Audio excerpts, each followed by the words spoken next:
Agora eu quero falar com vocês sobre as ofertas e as coletas. Para você que quer contribuir com a obra de Deus, mandar sua oferta de amor, seu dízimo, cumprir o seu propósito, vai aparecer para vocês agora aí os nossos dados bancários, na nossa chave do Pix, é ofertas@aclivre.com. ofertas@adamorcdecasalivre.com. A nossa agência no Banco Caixa Econômica Federal é a 4680, operação 003, que é pessoa jurídica, e a conta corrente é 1069, dígito 7. Agência 4680, operação 003, e a conta corrente 1069, dígito 7. A nossa chave do Pix é ofertas@aclivre.com. ofertas@aclivre.com. Vamos orar para agradecer as ofertas e ir para a leitura da Santa Palavra de Deus? Ora junto com a gente. Senhor, te damos graças pela preparação das ofertas, para o sustento da tua obra, para o atendimento dos necessitados, para tudo aquilo que é necessário para o bom andamento da divulgação e da propagação do teu santo Evangelho. Quero receber no céu essas nossas ofertas que fazemos a ti, na esperança viva de que o Senhor nos ouça de desde o céu, e também com o coração alegre de poder estar fazendo alguma coisa para a tua obra. Nós oramos em nome de Jesus. Amém e amém. Glória ao nome do Senhor. Vamos estar aqui.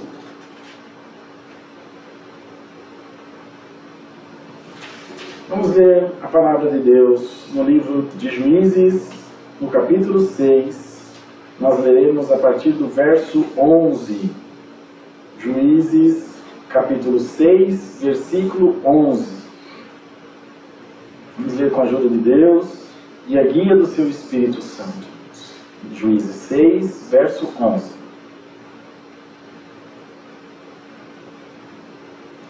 O anjo fala com Gideão. Então, o anjo do Senhor veio e assentou-se debaixo do carvalho que está em Ofra, que pertencia a Joás, a Biesrita, e Gideão, seu filho, estava malhando trigo no lagar para o salvar dos midianitas. Então o anjo do Senhor lhe apareceu e lhe disse: o Senhor é contigo, varão valoroso. Mas Gideão lhe respondendo: ai, Senhor meu, se o Senhor é conosco, por que tudo isso nos sobreveio? E que é feito de todas as tuas maravilhas que nossos pais nos contaram, dizendo: não nos fez o Senhor subir do Egito, porém agora o Senhor nos desamparou e nos deu na mão dos midianitas? Então o Senhor olhou para ele e disse: vai nessa tua força, e tu livrarás a Israel da mão dos midianitas. Porventura não te enviei eu? Somente até aqui, irmãos. Amém. Pai eterno, Pai santo, estou aqui, Senhor, e preciso tanto de Ti na minha vida, Tu bem sabes. Mas eis aí uma multidão que também precisa da Tua palavra. Tu conheces tudo que eu sou, tudo que eu tenho. Eu te peço encarecidamente, usa-te desse fraco ser como instrumento para o Teu louvor. E que esse povo possa entender essa Tua palavra. Ela é Tua, não é minha, não é de ninguém, ela é Tua. E possa dizer no final, mais uma vez: o Senhor falou com a minha alma. Em nome de Jesus. Amém. Glória a Deus. Gideão, irmãos. Gideão, Davi, José do Egito, a rainha Esther, Ruth e tantos outros improváveis que hoje tornam-se exemplos, que estiveram vivos, hoje dormem com Deus, mas exemplos verdadeiros, genuínos, de que quando Deus tem um plano com alguém, ninguém muda, que quando Deus tem um objetivo para trabalhar numa vida, ninguém muda, ninguém atrapalha, ninguém interfere. Gideão estava malhando trigo no lagar para salvar dos midianitas. Ele estava num lugar onde não era para malhar o trigo. O trigo se malhava em umas estruturas de madeira, que haviam uns fios ou cordas ou madeiras mais finas trançadas assim, ó, só que deitada, como se fosse um estrado de cama, só que com madeira fininha. E eles batiam os cachos do trigo, ele vem em cachos assim. Eles batiam o cacho do trigo e aí caíam os grãos, para depois fazer a farinha, para depois fazer um outro processo. Eles não tinham a dignidade de colher aquilo que plantavam, porque os midianitas ficavam assim, ó, bem de olho. Quando a lavoura deles saía, ia lá, pegava tudo. Já passou por isso? Fazer e outro levar a fama. Fazer, lutar e outro levar o benefício. Te lembra alguma coisa? Em igreja é onde mais acontece isso. Tem o que trabalha, o que finge que trabalha, e o que nem trabalha nem finge, mas leva a fama. Você já viu isso? Tem certeza que aí na sua igreja tem. Mas na empresa tem, em casa, no meio da família tem. E assim por diante. E é evidente que quando a gente se sente injustiçado e a gente vê, não estão me reconhecendo, ninguém está vendo o que eu estou fazendo aqui, vem o desânimo. E seria muito fácil, falando para a igreja, vir aqui dizer para vocês, então, mas você não faz para Deus? Relaxa, Deus está vendo tudo, esquece. É uma grande verdade. Agora, é uma teoria muito bonita. E a prática? Ou nós não somos humanos?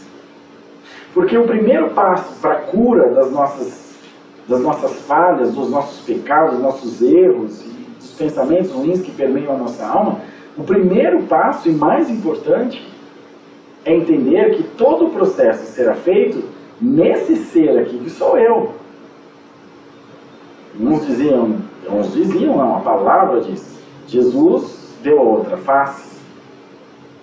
Jesus perdoou o pecado. Jesus amou o mundo, ou as pessoas do mundo mais do que a si mesmo. Lindo, verdadeiro, santo, é a pura verdade de Cristo. Mas o Rodrigo não é assim. A irmã Luciana não é assim. O irmão Gilberto não é assim. Nós somos pessoas, seres humanos, de carne e osso. Por que o processo em nós é sempre mais difícil? Porque somos humanos. E o processo da salvação é espiritual. É uma adaptação, uma convivência do espiritual com o material. E há uma dificuldade imensa, de maneira que, na grande maioria das vezes, a carne fala mais alto que o espírito, a carne e o sangue.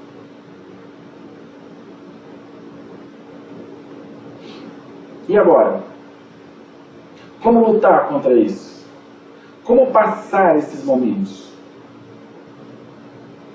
Primeiro, agindo com inteligência, com sabedoria de Deus, pedindo a Deus para dar a todos nós discernimento do que estamos fazendo, com quem, aonde, para quem. É um treinamento, condicionar a nossa mente a um estado de otimismo e tentar constantemente dominar o nosso ímpeto humano, que nos faz mal, que luta contra a nossa espiritualidade, e doutriná-lo a manter-se no seu lugar. O que é carne é carne, o que é espírito é espírito. O Senhor disse lá na passagem da dracma perdida, dai a César o que é, na dracma achada no peixe, na dracma que apresentaram a ele, tentando-o com palavras, dai a César o que é de César, dai a Deus o que é de Deus. Então hoje o Senhor te dá um balizador, para que você divida. Daqui para lá é a minha vida espiritual, daqui para lá é a minha vida material. Fiz um negócio com um cliente que é evangélico, não é da nossa igreja, mas é evangélico.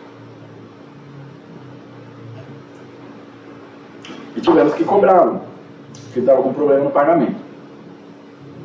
E a cobrança disse, olha, infelizmente os boletos da empresa saem com instrução de protesto. Vejam só.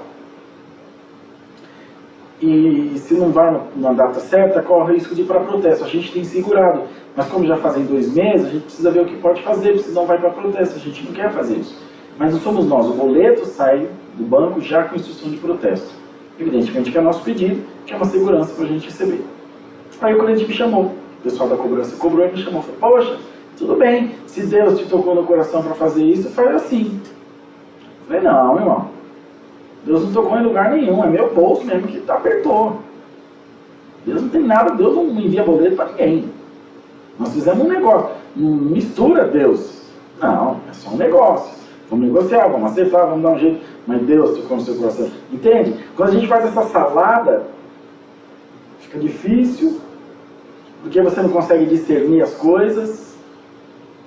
Entendeu? Ou você materializa o reino de Deus, ou você espiritualiza o reino material. E não vai dar certo, né? E Gideão era um improvável. Porque toda essa introdução, para dizer isso para os irmãos, que vocês lembram, quando ele venceu o exército dos midianitas com 300 homens, quiseram aclamar o rei, é isso que eu estou dizendo para os irmãos. Colocar ele como rei, e ele não quis. Ele não aceitou. Ele falou, não, eu sou quem eu sou. Mas Deus usou de você, usou, glória a Deus, Deus usou de mim. Mas eu não nasci para isso. Isso aqui não está para mim. Então é importante você entender o lugar que você ocupa, a função que você ocupa na vida, na empresa, na igreja, na família. E não é bom nem ruim, pequeno nem grande, é o teu lugar.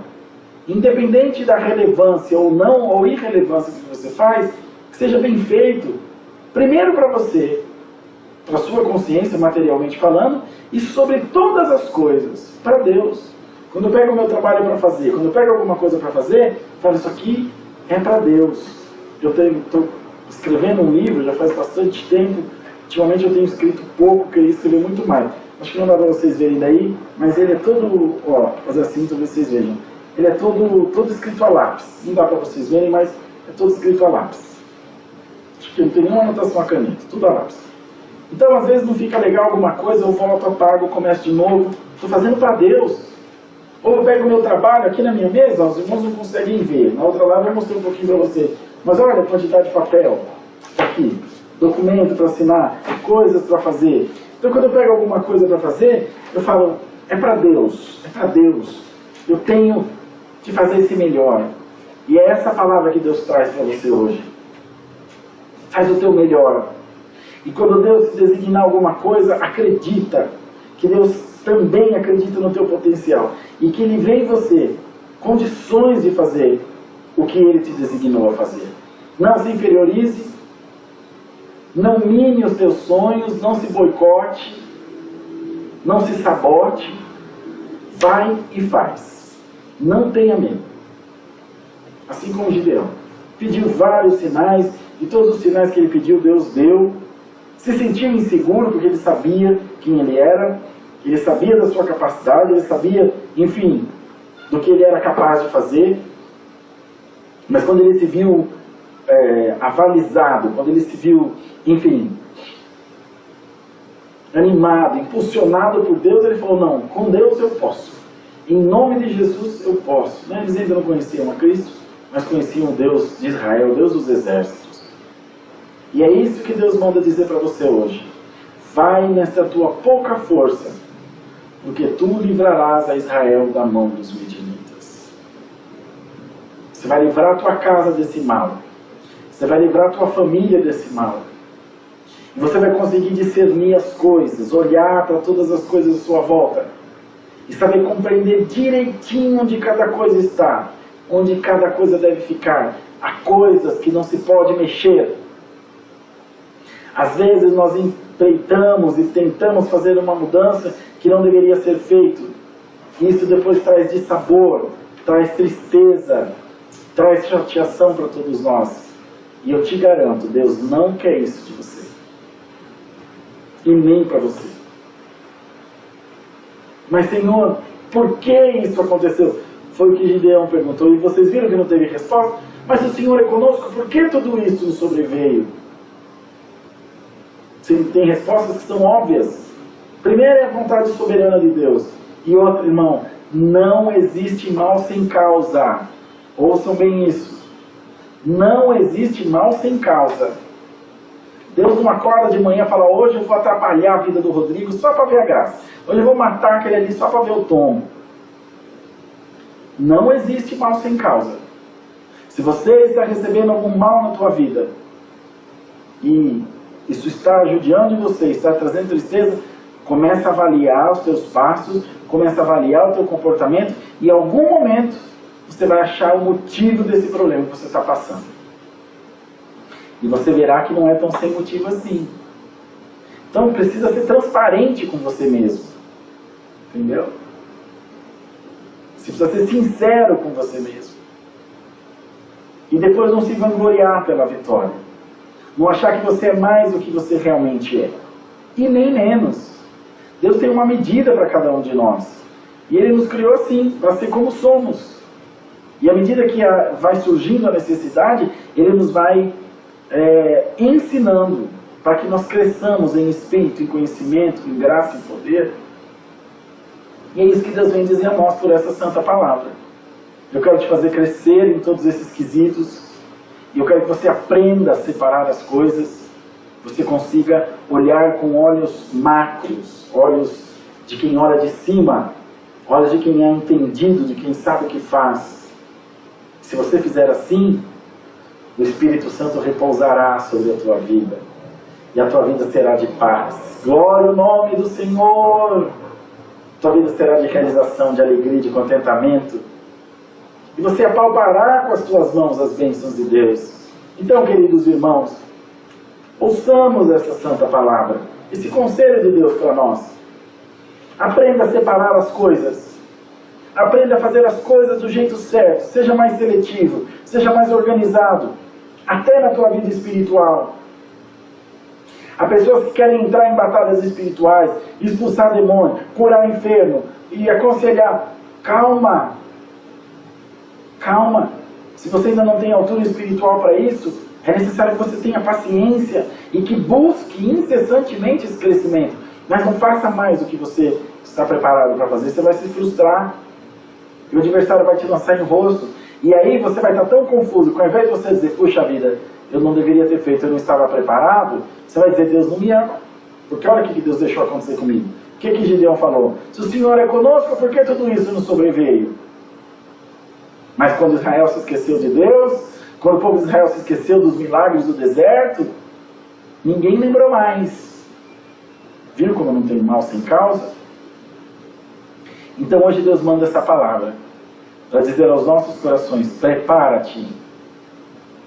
Tem uma grande batalha, mas ela já está vencida no santo nome de Jesus. Há uma grande guerra, isso é fato, mas a vitória é tua, porque Deus está te preparando para vencer. Deus está te moldando, está te entalhando, te formando. Ainda que uma pedra dura que você é, mas o Senhor tem as ferramentas.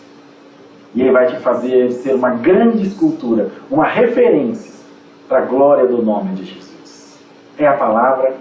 Deus seja louvado. Amém.